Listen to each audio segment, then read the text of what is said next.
I respect the church. There has to be a distinction between. What does tithe mean to you? Yeah, yes.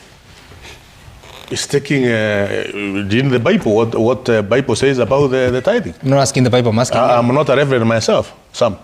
You are speaking about tithing. So yeah, I know. You take your 10% to the church. So 10% of what? Yes, of your earnings. That is the commandment we have from the teaching we have. And what the right hand gives, the left should not know. So when you go and announce that whatever the president and the deputy have been giving out is 10% of the earnings. What I'm saying, Sam, and don't put words in my mouth. No, you're the one who's telling us. What I'm saying, and listen to what I'm saying, is personally I've been paid school fees by Cardinal John Joy. I have been paid school fees by the late Bishop Emmanuel Barabara. I have been in Catholic University, I've been consecrated in truth. So I know what the church has done as far as the society is. The motto of Catholic University of Eastern Africa is John chapter 17, verses 17. It says, consecrate them in the truth. Okay. So, and that is the motto of the university. Yes. And you? And what I'm trying to say is that we are product of the church. Myself and many others. Are you happy about the attacks on the church? You know, it's a bit disconcerting for you to sit here and tell Kenyans how they're being fooled, yet you sit at the house that has the mandate, has the ability to even invite information to be availed to you. We are getting this information from the social media, from out there. But you sit in a house of... No, and the Public Investments Committee, the Public Investments Committee have someone. And if that is true, if that is true, from where I stand as a member of parliament, it is wrong to have a system which is costing Kenyans 104 billion Kenyan shilling. There is no such a system anywhere. So what are you going to do? The best health system in the United States of America, if you check, it didn't cost more than I think $10 million. $10 million. Because they represent the people of Mbere North. What are you going to do about this? I can help Mheshimiwa Ruku because I sit now, just to let him know. Sorry, I asked the member of parliament for Mbere North.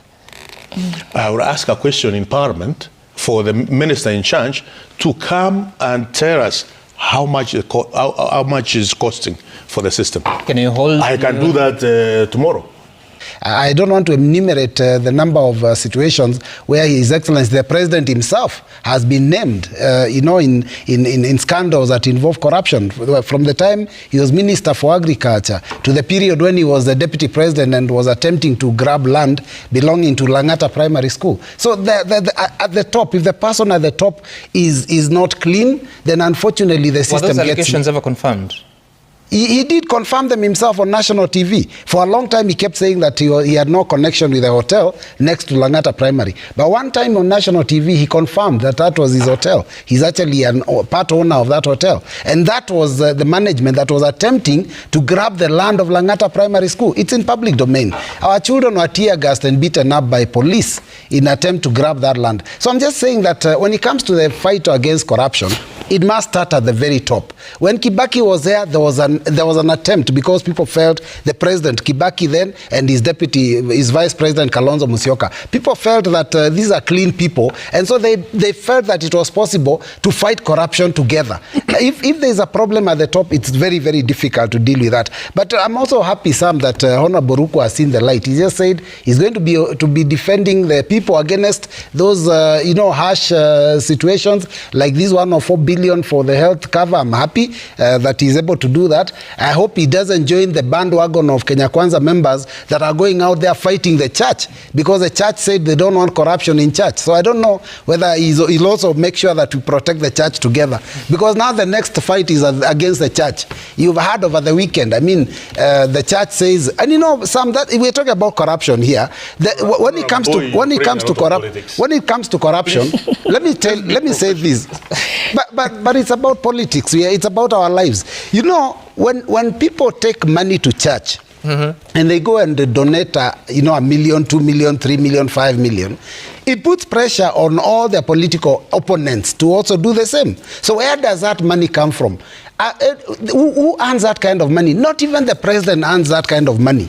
So for you to go dishing out, and I'll tell you this, and you can say it's politics. Deputy President, Kithure Kindiki was CS for Interior. He was not going to Harambes giving money. The day he became Deputy President, he had $1 million to go and give in a church. That's not politics. That is corruption. $1 million.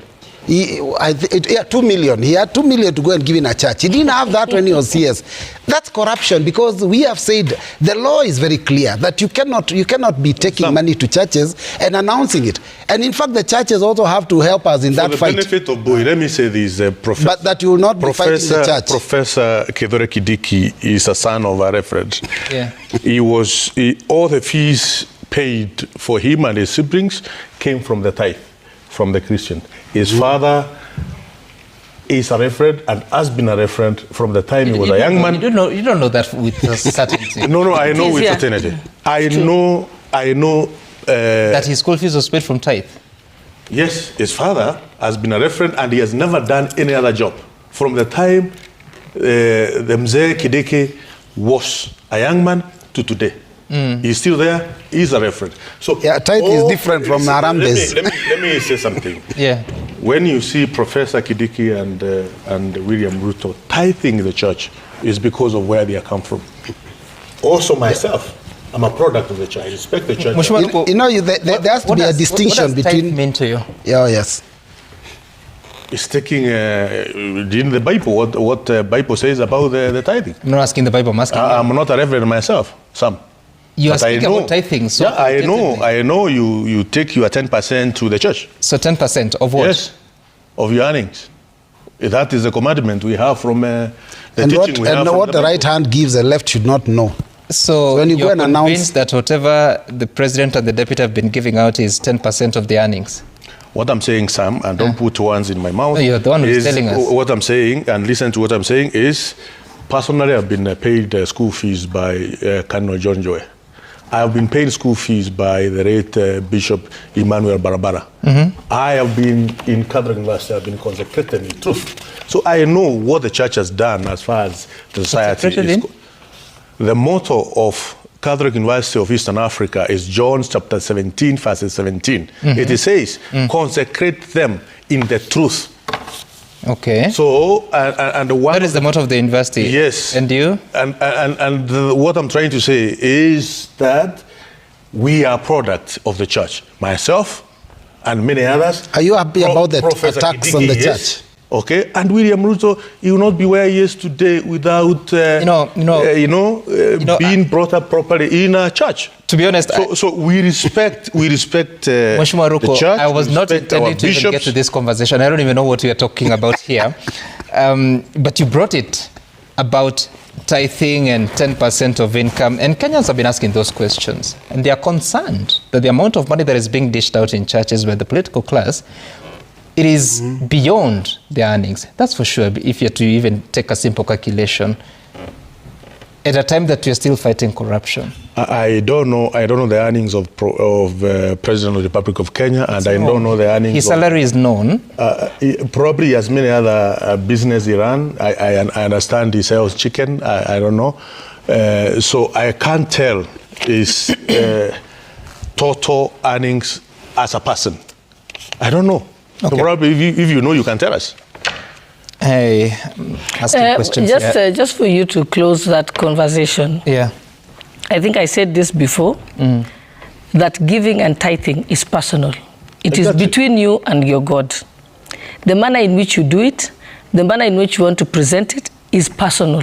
There is no rule about it. But what we know as a rule from the Bible is that 10%. But you see, it doesn't mean you can't even give beyond that. But also, I think what's important is when you give to the church, you're not giving to a bishop or a priest or a reverend. You're giving to God.